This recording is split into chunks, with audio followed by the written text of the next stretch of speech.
নমস্কাৰ বন্ধুসকল, মই এটা বিশেষ কাৰণতে আজি মই এই ভিডিঅ'টো বনাইছোঁ। মই অলপ পথাৰ জেগাত আছোঁ, ভাগৱত আছে ওচৰত। মাইকৰ শব্দবোৰ মানে প্ৰতিধ্বনি হৈ থাকে, আপোনালোকে মোৰ শব্দটো শুনা নাপাব বুলিয়ে মই অলপ দূৰত আহি ভিডিঅ'টো বনাব লগা হৈছে। আমাৰ অসমীয়া ল'ৰাবোৰে জীৱনত কি কৰিব সেইটো ভাবি নাচায়। বেলেগ এজনী গাৰ্লফ্ৰেণ্ড, তাত এজনী গাৰ্লফ্ৰেণ্ড পতাই জীৱনটো বৰবাদ কৰি দিছে। বাপেক মাকৰ সম্পত্তি আছে, অলপ মই বেয়াকৈ ক'লে আপোনালোকে মোক ভুল নুবুজিব। বাপেক মাকহঁতৰ সম্পত্তি আছে, মাটি বিক্ৰী কৰি খাব, আৰু সেইবাবেই বহুত ল'ৰাই এনেই বেকাৰ ঘূৰি ফুৰে। আৰু কিছুমান অৰ্থ নাইকিয়া মানে কি আন্দোলনত জঁপিয়াই পৰে। এইটো নহয় যে মই বৰ্তমান কা আন্দোলন হৈ আছে বুলি মই তাত এই কথাষাৰ কৈছোঁ। কা আন্দোলনৰ এটা ষ্টেপ বেলেগ, আপোনালোকক মই বুজাই দিম। আনিলে মানে কি যিসকল মানে কি বাংলাদেশী নাগৰিক বা বিভিন্ন বেলেগৰ নাগৰিক, সেইবোৰ যদি অসমত মানে স্থান দিয়ে বা বহিবলৈ দিয়ে, সুবিধা মানে অসুবিধা হ'ব, হিন্দু ক্ষেত্ৰত সুবিধা মানে অসুবিধা হ'ব, সকলো মই বুজাই দিম বেলেগ এটা ভিডিঅ'ৰ দ্বাৰা। কিন্তু আজি কথাটো হ'ল, এটা কাৰণতহে মই এই ভিডিঅ'টো বনাইছিলোঁ। কাৰণটো আছিলে, মই ফেচবুক পষ্টত পাইছিলোঁ যে ইউনিটি গ্ৰুপ বুলি এটা আছিলে, ইউনাইটেড বুলি এনেকুৱা কিবা এটা গ্ৰুপ আছিলে। মই তাত পাইছিলোঁ, পঢ়িছিলোঁ, আৰু সেই কামটো আজি মই কৰিছোঁ। আপোনালোকে চাব পাৰে, আমাৰ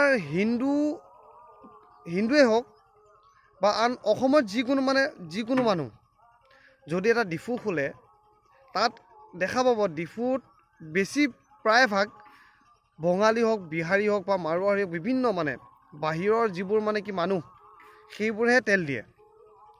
অসমৰ কি এই ল'ৰাবোৰ এইবোৰ কামত জড়িত হ'বলৈ লাজ পায় নেকি? আৰু যদি লাজ নাপায়, তেতিয়াহ'লে সেই ডিফুৰ যিবোৰ মালিক, তেখেতসকলে হিন্দু ল'ৰাবোৰক কিয় নাৰাখে? নে হিন্দু ল'ৰাবোৰ বদমাছ ধুৰন্ধ? মই প্ৰথম এইখিনি আপোনালোকে ভাল পালে মোক শ্বেয়াৰ কৰিব কথাখিনি।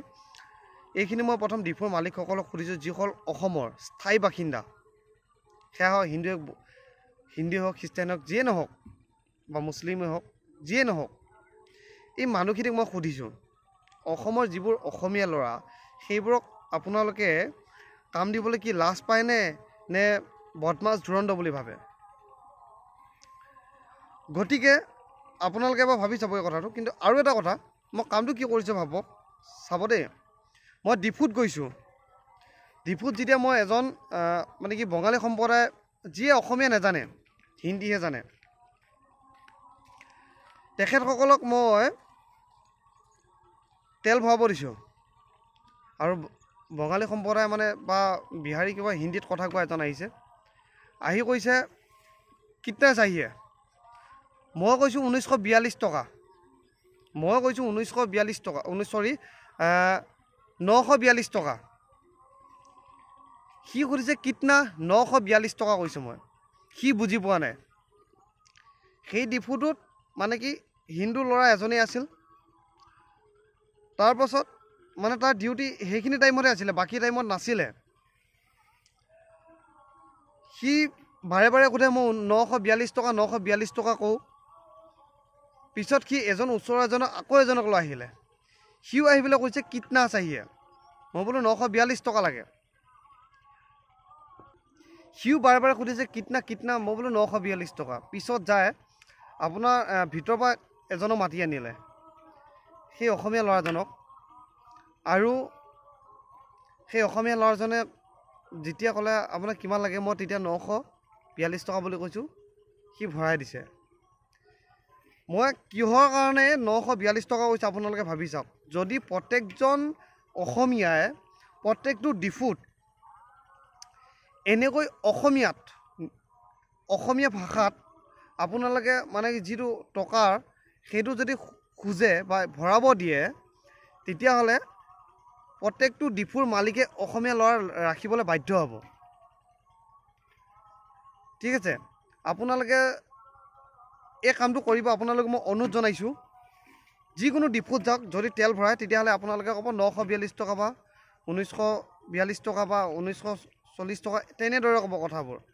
ঠিক আছে, তেতিয়া প্ৰত্যেকজন ডিফুৰ মালিকে অতি কমেও 3জন 4জন হিন্দু ল'ৰা কাম দিব আৰু তাত হিন্দু ল'ৰা সংস্থাপন পাব।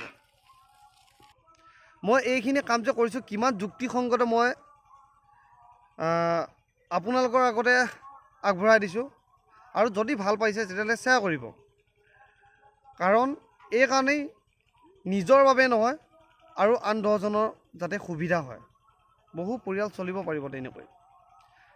অসমত কমচে কম অতি বেছি মই 30টা ডিফুত যদি 30জন ল'ৰাই তাত সংস্থাপন পায় তেতিয়াহ'লে আপোনালোকে ভাবি চাওক অসমত কিমানবোৰ ডিফু আছে। প্ৰত্যেকটো ডিফুত যদি অসমীয়া ল'ৰা থাকে তেতিয়াহ'লে কমচে কম 1000জন অসমীয়া ল'ৰাই কৰ্মসংস্থাপন পাব। কোনো আন্দোলনত ভাগ ল'ব নালাগে, বেকাৰ ঘূৰিব নালাগে। আপোনালোকে এবাৰ নিজেই ভাবি চাওক।